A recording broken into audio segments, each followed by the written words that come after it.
Keluarga Brigadir Muhammad Nur Hadi merasa keberatan dengan penyidik Polda NTB yang menerapkan pasal penganiayaan terhadap tewasnya anggota Propam tersebut. Kuasa hukum keluarga Brigadir Nur Hadi, Giras Genta Tiwikrama dan Kumar Gaurav menyampaikan, kliennya yakin kasus ini adalah tindak pidana pembunuhan, bukan penganiayaan.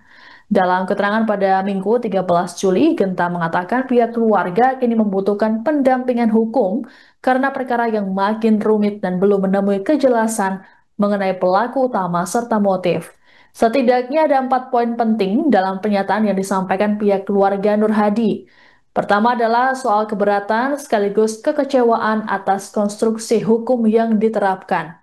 Pihak keluarga meyakini Nur Hadi jadi korban tindak pidana pembunuhan sebagaimana diatur dalam pasal 338 KUHP.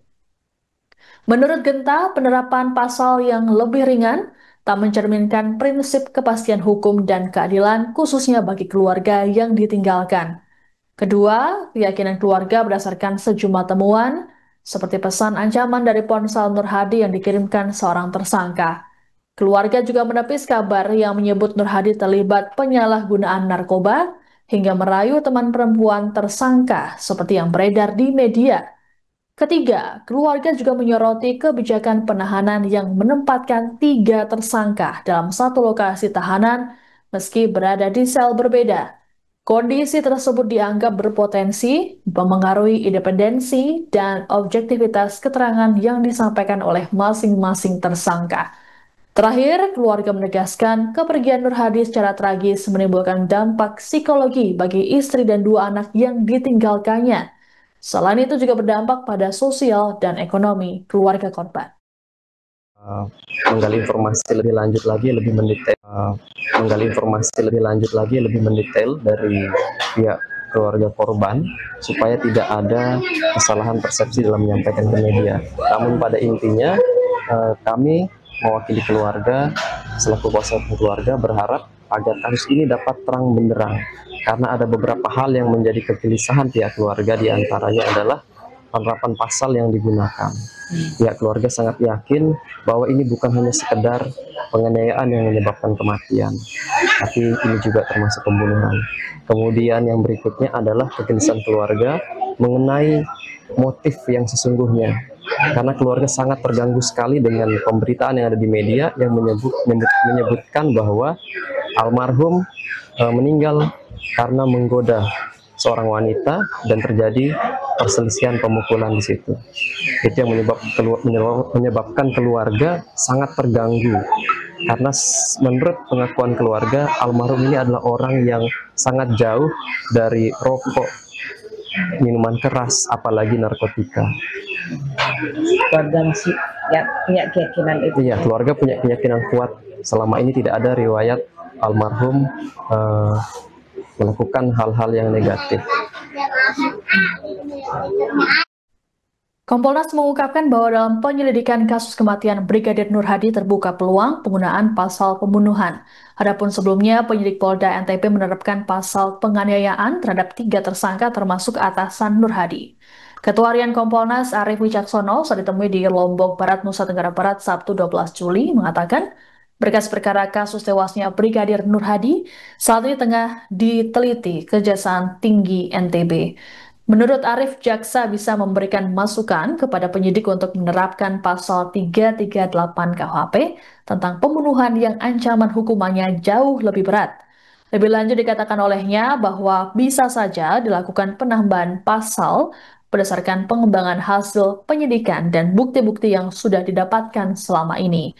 Adapun dalam kunjungannya, Arief turut meninjau langsung tempat kejadian perkara atau TKP tewasnya Brigadir Nur Hadi di Villa Tekek The Beach House, Gili Trawangan, Lombok Utara. Selain itu juga hotel tempat Nur Hadi menginap serta klinik saat korban mendapat pertolongan dan dinyatakan meninggal dunia. Dari hasil pemantauan didapati bahwa tidak ada CCTV di villa tersebut. Arief juga mendapati kolam tempat tubuh Nur Hadi ditemukan berukuran kecil.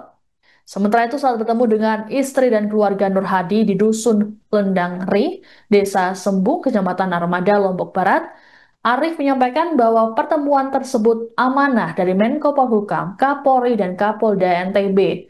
Ia menyampaikan pada keluarga Nur Hadi bahwa kini para pelaku sudah dipecat dari kepolisian dan mendekam di rutan Polda NTB. Dalam kunjungan Kompolnas itu, istri Nur Hadi, Elma Agustin, menyampaikan harapannya agar kepolisian bisa memberikan hak untuk anak-anak korban. Elma juga berharap agar para pelaku dijatuhi hukuman seberat-beratnya. Ada pertanyaan dari publik, meskipun sudah ada 3 tersangka, tetapi Polda belum menyatakan siapa pelaku dari penganiayaan ini, pelaku utama ini. Seolah-olah Polda hanya setengah hati menetapkan tersangka ini. Bagaimana? Nah, begini, tidak setengah hati. Kan tadi sudah kami katakan bahwa berkas ini sudah dikirimkan tahap pertama ke Kejaksaan Tinggi. Kejaksaan Tinggi tadi sudah mengatakan menugaskan 5 jaksa peneliti. Ya kan? Jadi karena pada saat terakhir itu dari semasa hidupnya almarhum itu hanya ada 3 orang, 3 orang dan yang satu sudah meninggal, tinggal 2, ya kan? Itu pada saat terakhir. Dan jadi nanti akan diberikan asistensi dari jaksa secara formal siapa yang pelakunya. Itu yang penting. Masuk ke soal penerapan pasal. Iya, betul. Pak, benar Pak jaksa tadi, Kejaksaan Tinggi sudah mengatakan tidak menutup kemungkinan dengan jaksa peneliti itu tadi akan bisa diberikan masukan kepada penyidik. Ini harus ditambahkan pasal ini misalkan demikian, ya kan? Yang selama ini kan ada penerapan pasal 351, 359 dan Yunto 55, yaitu turut serta melakukan. Kalau nanti beliau mengatakan ini harus ditambahkan perkembangan daripada penyidikan dan bukti-bukti yang sudah dilaksanakan selama ini. Begitu. Jadi Mas ya. Download Tribun X sekarang. Menghadirkan lokal menjadi Indonesia.